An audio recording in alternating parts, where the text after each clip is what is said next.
Buenos dias, RGT85 here. Hope everyone is having a great day. Hope everyone had a great weekend. I had a great weekend of watching basketball. Go to hell, Brooklyn. Go to hell, Atlanta. However, you're not here to hear about me bitch about NBA stuff. You're here to hear about the latest in video game news. Couple stories going on that I want to cover. First time on the channel, be sure to hit that subscribe button. If you enjoy the content, be sure to like, comment, and share the video around. But without any further ado, let's talk about what's going on in the world of video games. And we're going to start things off with Gran Turismo 7 because I definitely am developing a love-hate relationship with this game. I am a huge Gran Turismo fan. Gran Turismo 7 definitely disappointed me on day one. There was major problems with the game. Sony themselves were tinkering with the game to make it less accessible as far as being able to earn money and stuff. You couldn't sell cars, and I was very upset by this. I made a video on it. It seemed like a lot of people enjoyed it, but as time has gone on, it has gotten incrementally better. They have fixed some things such as the payouts on races. They've made it so that you can still cheese a few things in the game, and they of course said that they're going to be adding in major content such as the ability to sell cars, which was a major problem because as of right now you cannot sell cars in the game. Well, the first update came out, and I mean, it kind of exists. The actual interesting thing about the update is the stuff that you can't see. But as far as new content is concerned, there's a couple new cars in the game. There's another BRZ.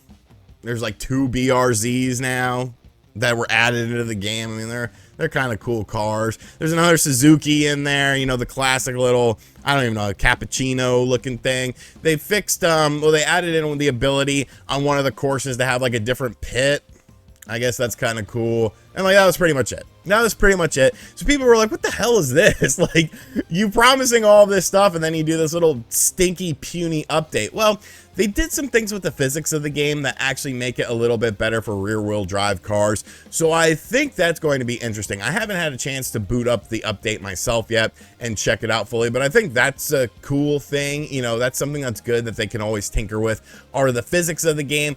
And you know, that's pretty much it in the update. Now, one thing I was very concerned about was the Tomahawk glitch. If you're unfamiliar with the game, basically the Tomahawk is like the fastest car in the game, and you could tweak the settings to be on races that you probably shouldn't be on, but it allows you to enter these races and thus do them in a very quick manner, dominate the competition, and earn stupid amounts of money. They actually changed it and made the glitch inaccessible as it was, but somebody has already found a way to sort of circumvent that, so you still can use the Tomahawk glitch, which is great because sometimes you just want some easy money. Sometimes you just want to cheese the game a little bit, and there's nothing wrong with cheesing the game. We have been cheesing Gran Turismo games since the dawn of time. So it's a step, a small step, almost like a sidestep in the right direction, I guess, with this. I want to see more, though. I want to see more cars. I want to see more tracks. They did add some new events in, so that's pretty cool. You can earn your money and stuff like that. But I want to see more, and I feel like we are going to see more in the summertime. I actually did something very stupid last night. I've been teasing it, but I feel like, you know, beyond this game, there's other games I can play with it. I bought a cockpit and I bought a wheel. Now, it was some of the cheaper end stuff. I think I paid like $500 for everything. It'll be here this week, and since it is something that I can talk about on the channel to write off on my taxes, I will be making a video on this because, you know, maybe you guys are interested in racing simulations and racing games in general, so I will be bringing you guys that information. But yeah, the GT7 update, definitely a little bit disappointing, so hopefully the next one is better because I want to continue to play this game. Next up, the PlayStation Plus extended tiers have sort of been causing a bit of drama online. Some people are like, well, it sucks compared to Game Pass, but I'm kind of like, it's not supposed to be Game Pass. It's more about just expanding PlayStation stuff with the online stuff. You know, obviously Nintendo isn't trying to mimic what Game Pass is doing, so why would Sony do that? Obviously Game Pass, there's a reason why it exists, and it's such a great value because that's what Xbox is focused on. They're focused on getting people to play their games across various platforms, whereas companies like PlayStation and companies like Nintendo still rely on first-party game sales because they sell really well and they make the companies a lot of money. Well, one of the things that I was very interested in was the retro side of things, because it looks like there's going to be a tier that has various retro consoles on it from the PlayStation lineage, and what these games were going to be, because I think some of these games are definitely still worth playing today. Well, over the weekend it was discovered that some new games were rated for the PlayStation 4 and PlayStation 5, old games that obviously are going to be included in this service, and the games in question are some Siphon Filter games. Now, if you're unfamiliar with Siphon Filter, I really enjoy these games. You know, the first one was wonky because the guy ran like he was wearing an adult diaper, Gabe Logan. He ran like he was wearing an adult diaper that was full, and so it looked really goofy. But like beyond that, like the subsequent Siphon Filter games were amazing. It was kind of that time frame where everyone was trying to make their own Metal Gear Solid, and I thought Siphon Filter was a really good game. So 4 Siphon Filter games have gotten a rating on the Koreans ratings board, which by now you should trust the Koreans rating board. If it pops up on there, it is probably coming to fruition. The games in question are Siphon Filter 1, Siphon Filter 2, Siphon Filter Dark Mirror, and Siphon Filter Logan Shadow. Now, Siphon Filter 1 and 2 were PS1 games, and Dark Mirror and Logan Shadow were PlayStation 2/PSP games. So I think this is interesting. First and foremost, I have to ask, where is Siphon Filter 3? That was my favorite Siphon Filter. Like, I thought that was like the peak of the PlayStation 1 Siphon Filter games. Obviously, it was the last one released, but why the hell is this not included? Like, you need to include this. But I do think this is cool because Siphon Filter is a franchise that if you're a younger gamer, you don't know what the hell it is. You don't know what it is, but it was a very popular franchise in the 90s and the early 2000s. It definitely had its place in gaming, and people really looked forward to these titles. So that's what I'm looking forward to with this service, is sort of, you know, reintroducing franchises that Sony has forgotten, because there's a ton of them. Siphon Filter, Resistance, Twisted Metal. These are all franchises that people have an affinity for. Sly Cooper, like, these games aren't coming out anytime soon with new versions of them. You know, there's a whole Twisted Metal sort of rumor going on around there, but I feel like this is a good way to gauge if these games are still going to be relevant in the current age. And this is a good way to do it because you're not putting a lot of time and effort into it. You're just sort of uploading these games onto the server, and you can sort of see, you know, are people playing these games? Is there a renewed interest in Siphon Filter? Because when you think about it, Siphon Filter is the perfect game for the PlayStation 5 to be revived, because they're all about these single player experiences now. They're all about these deep narrative single player experiences, and there's nothing that's sort of set within that realm that would, you know, sort of, you know, check that box off. And that's the crazy thing to me, because you could do so much with a Siphon Filter game, this tactical espionage game set in a real world setting, instead of things that are, you know, fantasy based like God of War and Horizon. So I don't know. I want to see Siphon Filter come back. I think Gabe Logan is a very cool character, and hopefully this is an indication of what sort of games we're going to see on the service. I'm sure as time goes on, we'll learn more about them, but hey, I'm curious about these. I'm kind of excited about these. So let me know what you think of them in the comment section down below.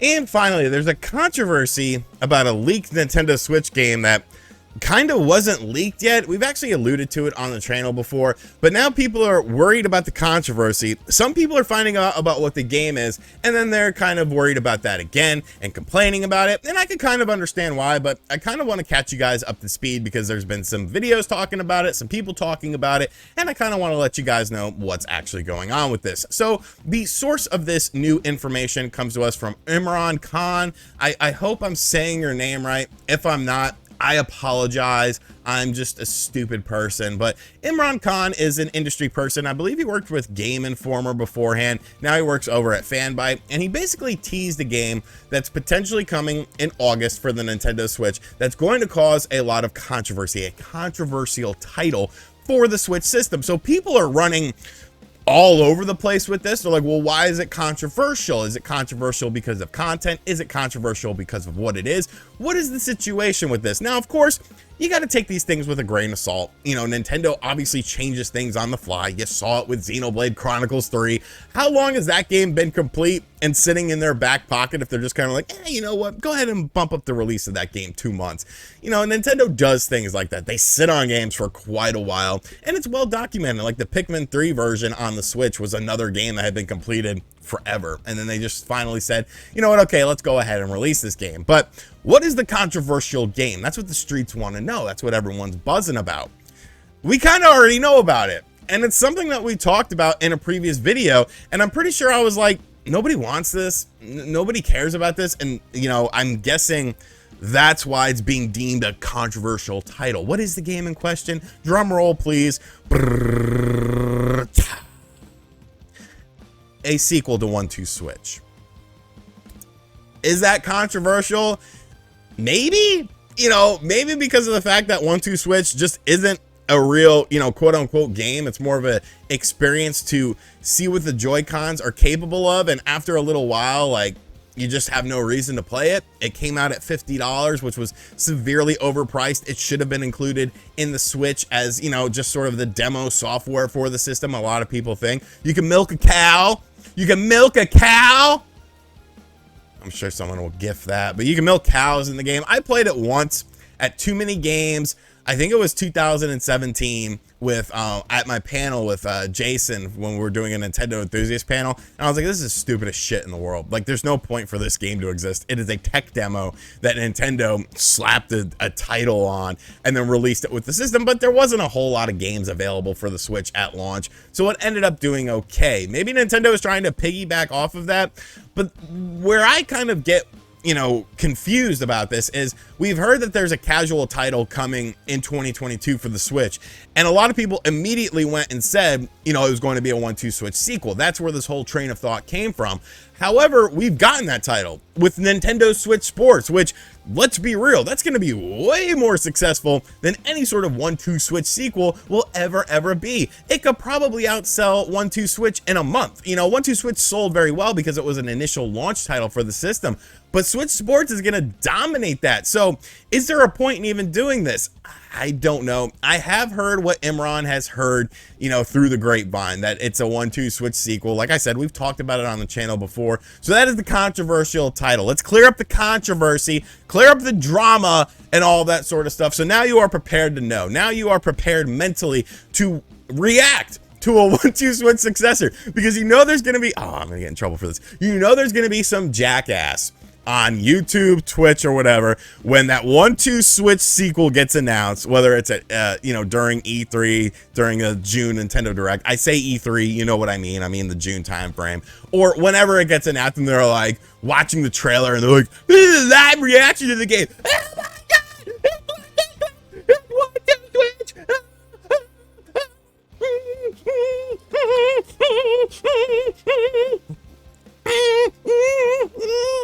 1-2 Switch! Like, I hate overreactions and stuff like that. Get it in line. Get it in check. Alrighty, so that's gonna do it for today's video. I don't know what the hell the end of that last segment was, but I just rolled with it. I was feeling it at the time. I live by the seat of my pants, so you get to enjoy the seat of my pants as well. Giggity. Anyways, give me your feedback in the comment section down below, what you think of the GT7 update. Are you excited for Siphon Filters to be getting a resurgence with these classic games added to PlayStation Plus and 1-2 Switch's sequel? Is it really that controversial? I don't think so. And as always, guys, thank you for checking out this video. If you're new to the channel, be sure to hit that subscribe button, like, comment, and share. Check me out on Cameo if you haven't yet. Everyone seems to love me on Cameo. It's pretty much just like a little mini video for you. So yeah, I like roasting people. Give me some more roasts. Those are super fun. And as always, I'll catch you guys on the next one. Later.